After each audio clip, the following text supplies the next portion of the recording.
যদি দেখেন আপনার স্ত্রী আগের মতো আপনার আর কথা শুনছে না, আপনাদের মধ্যে আগের মতো সেই ভালোবাসাটা আর নেই, কথায় কথায় আপনার উপর রাগ দেখাচ্ছে, আপনার চোখের সামনে আপনার স্ত্রী অন্য কারোর সঙ্গে সম্পর্কে আস্তে আস্তে জড়িয়ে পড়ছে, আপনি কিছু বলতে গেলে আপনার উপর চিৎকার করছে ও আত্মহত্যার হুমকি পর্যন্ত দিচ্ছে, আপনি এই সমস্ত জিনিসগুলো নিয়ে খুবই ভয়ে ভয়ে আছেন এবং চিন্তায় আপনি ভেঙে পড়েছেন, কি করবেন বুঝে উঠতে পারছেন না।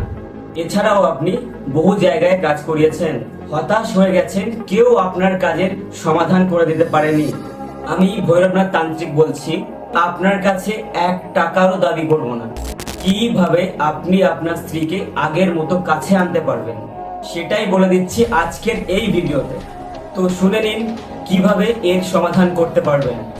আপনি নিজে ওপরের যন্ত্রটি ভালো করে দেখে নিন এবং এই যন্ত্রটাকে লাল রঙের কাগজের উপর চন্দন দ্বারা লিখে এবং আতরে ভিজিয়ে রাখবেন। যাকে আপনি বসে আনতে চাইছেন তার শাড়িতে পিন দিয়ে আটকে দিয়ে এই মন্ত্রটি 1008 বার জপ করতে হবে। মন্ত্রটা বলার আগে একটা অনুরোধ রইল, ভিডিওটা ভালো লেগে থাকলে লাইক এবং সাবস্ক্রাইব করুন। যাদের এই সমস্যা তাদেরকে এই ভিডিওটি শেয়ার করে দেবেন। মন্ত্রটা হচ্ছে, ওম শান্তি শান্তি বলি, মনে করি নির্মল খুলি, বচনে মধুরতান, দৃষ্টিতে দাও প্রেমের টান, যেথায় যাই সবার মনে ভালোবাসা জাগে ক্ষণে ক্ষণে, আমার মুখে সত্যের বাণী, আমার হৃদয় প্রেমে ভরা ধ্বনি, ওম শান্তি ওম মঙ্গল, আমার চারিপাশে সুখ সফল। এই মন্ত্রটি আপনি প্রত্যেক দিন 11 মালা জপ করবেন 11 দিন ধরে এবং মন শান্ত রেখে।